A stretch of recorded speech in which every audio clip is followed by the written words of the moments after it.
juga Mas Fadli. Pertama kali saya dengar Padi Reborn atau rujukan lagi, kembali lagi, Reunited tahun 2017.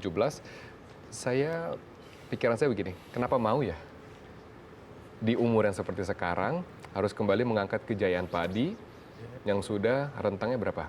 Kira-kira 7 tahun kosong, 6 tahun kosong. 6 tahun kosong, tapi masa kejayaannya kan pada saat tahun 2000 awal gitu kan. Itu kan pasti saya bayangkan berat sekali. Nah, pertanyaan saya kenapa mau? Kenapa harus Padi lagi? Sebenarnya pertanyaannya bukan itu. Sebenarnya pertanyaan adalah kenapa mau vakum? Kenapa mau vakum dulu? Nah, kan gini, saya dengar ada yang mau solo, Mas. Ada yang mau solo. Nggak ada itu sebenarnya. Nggak ada. Sebenarnya nggak ada. Jadi memang nggak ada pikiran untuk solo, nggak ada. Nggak ada pikiran untuk solo dulu.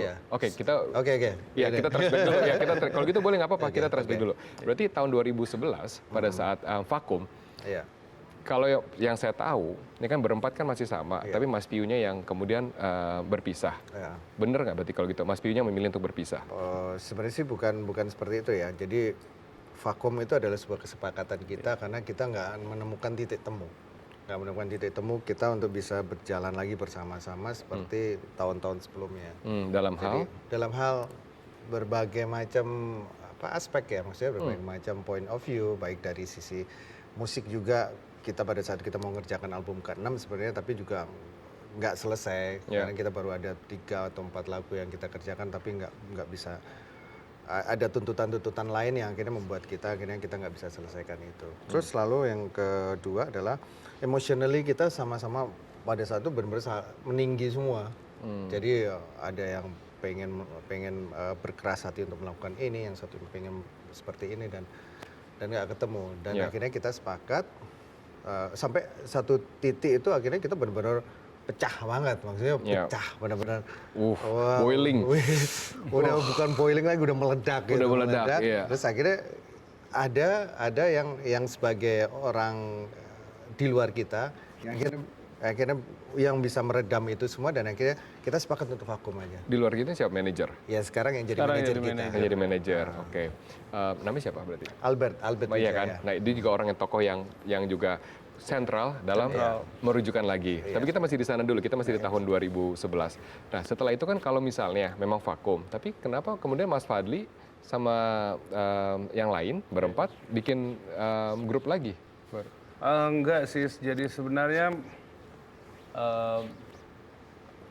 kalau waktu itu saya sempat jalan ya, saya sama Maher Zain, mulai banyak bikin single bareng-bareng, kolaborasi sih banyak. Sama Rindra juga bikin album anak-anak. Dan di tahun 2012 ya, 12 waktu itu memang saya udah ada rencana diajak sama Stefan Santoso untuk bikin proyeknya dia. Cuman waktu itu memang teman-teman yang lain juga mau waktu itu Yoyo baru selesai dari rehabilitasi, mau ngajak, ayo kita bikin sesuatu karya yuk, ya sesuatu. Saya bilang ya udah ayo kita bikin, cuman jangan pakai nama Padi, kita bikin satu proyek aja gitu. Maksudnya bukan pengganti Padi, tapi buat kita tetap bisa berkarya. Akhirnya kita bikin Musik Kimia. Betul, berempat kan? Sebenarnya yang main bertiga. Iya, bertiga. Jadi 3 personil Padi, 1 manajer, Ari jadi manajer. Mas Ari manajernya. Ini koreksi kalau saya salah ya Mas ya. Tapi ini pandangan publik gitu kan. Pandangan publik ada melihat ini tadinya berlima, satunya juga nggak diajak gitu kan. Berarti ini ada apa gitu kan? Ada apa pada saat itu kan? Kita ngomong sekarang nggak apa-apa kan? Ini kan waktu itu sudah berlalu. Nggak ketemu lagi sama-sama. Kalau dipaksakan untuk jalan pasti nggak ada feel-nya. Sama-sama tinggi. Jadi segitu tense Mas ya? Iya. 13 tahun kita sama-sama nggak ada berhentinya. Jadi kita jalan dan kebayang kalau tiap hari ketemu ya. Tiap hari ketemu dan macam-macam faktor yang ada di luar sampai kita kena ke mentalitas kita masing-masing gitu. Apa star syndrome pada saat itu? Macam-macam. Udah campur lah. Ada yang kayak saya udah nggak terlalu nyaman dengan ada jenuhnya. Jadi jenuh saya nggak nyaman dengan popularitas, malah saya lebih melankolis, nggak terlalu nyaman dengan. Mungkin saya kaget capek kali Mas, capek kan berada dalam sorotan. capek dalam Dan sorotan. nggak ada berhentinya sama sekali. Sama sekali nggak ada berhentinya. Nggak ada berhentinya. Oh ya. Dan ya walaupun waktu itu kita rapat dan kita putuskan sama-sama vakum, walaupun ada yang nggak setuju, ada yang setuju, tapi itu benar-benar kesepakatan kita untuk vakum. Tapi vakumnya nggak sepanjang itu. Termasuk benar 7 bulan kan maunya vakum. 6 bulan. 6 bulan kan. 6 bulan. Mas Fadli termasuk yang setuju vakum waktu itu? Nggak setuju. Nggak setuju. Mas Tio? Saya setuju. Setuju vakum. Memang, Oke. karena saya melihat memang udah nggak sehat. Iya benar. Jadi Take a break. saya sampai ada satu masa gitu ya, saya pas waktu itu saya inget banget kita lagi syuting video klip Sahabat Selamanya itu. Saya sampai nunggu sampai semua pada datang semua baru masuk. Jadi maksudnya nggak nyaman kalau nggak nyaman karena udah nggak nyaman berinteraksi. berinteraksi dengan teman-teman yang lain. atau ada teman-teman lakukan kesalahan tapi mereka nggak tahu mereka salah tapi Mas Piu tuh mengena banget. Apa ya sebenarnya ya mungkin ya karena itu tadi yang seperti saya bilang ada keinginan kekerasan hati yang akhirnya nggak bisa ketemu di situ.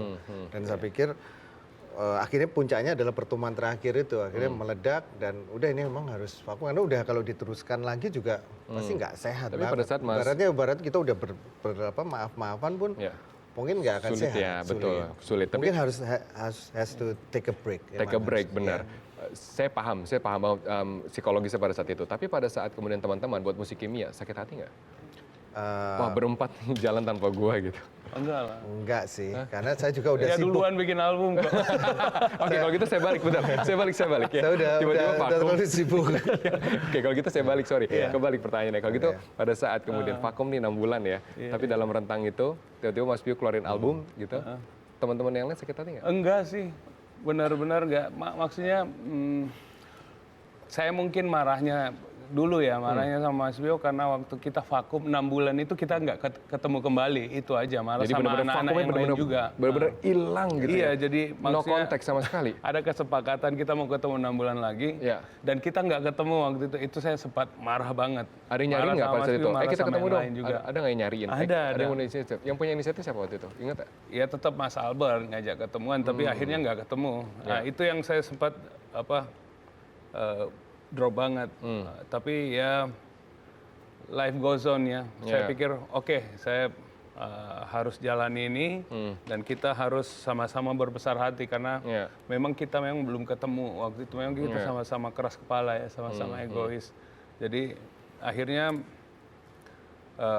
waktu itu belum ada, saya belum bikin apa. Baru sama Rindra bikin album anak-anak. Berarti kan 6 bulan dari kesepakatan vakum harusnya bertemu lagi. Iya. Ya.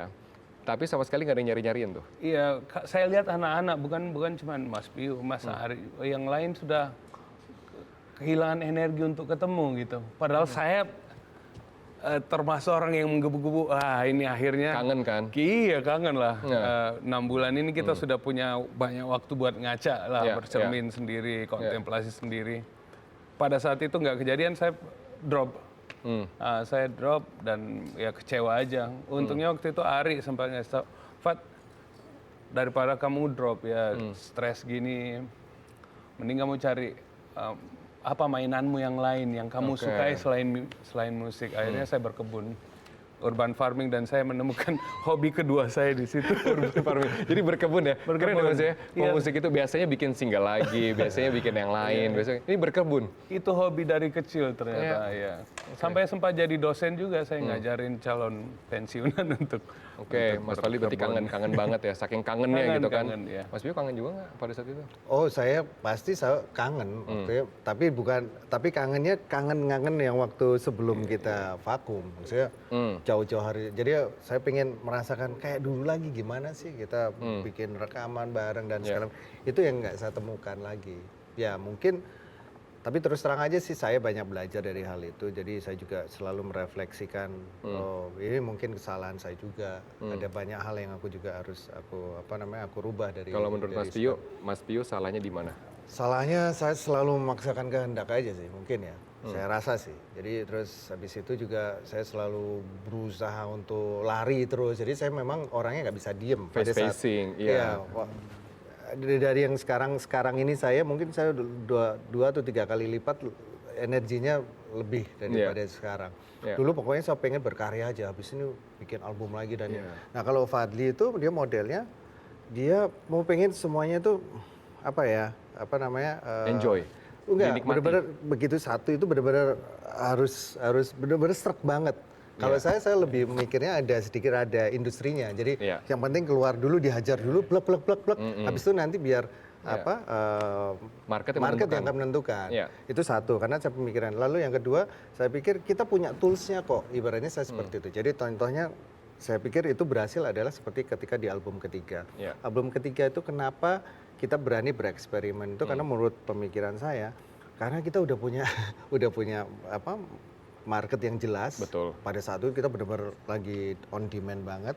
Selalu yang kedua adalah kita udah diikat kontrak sama sponsor untuk tour 1 tahun ke depan. Betul. Jadi buat kita mau bikin album apapun sebenarnya aman. Hajar. Kurang lebih aman lah ya. Iya, jadi buat kita pada saat, jadi saya kadang pemikiran-pemikiran itu yang mungkin saya pikir simpan sendiri dan tidak saya share ke teman-teman yang lain bahwa sebenarnya itu untuk ibaratnya diajar aja nggak apa-apa asal gini. Saya paham sih, maksudnya saya jadi paham pemikiran benturan Mas saya Tio. sama Fadly sebenarnya lebih ke arah situ. Sebenarnya lebih kepada cara ya. Pengen gerak cepat. Tujuannya mah sama kan dua-duanya kan? Sama. Tujuannya pasti kalau sama mau kan? ditanya dibelah dua-dua dadanya, kalau cintanya sama Padi sama. Sama Pak Adi benar. Dan juga Cuman caranya beda. Dia bilang, aku nggak bisa kembali kemana-mana selain ke kalian ya. Sebenarnya poinnya adalah bahwa Fadly is the number one.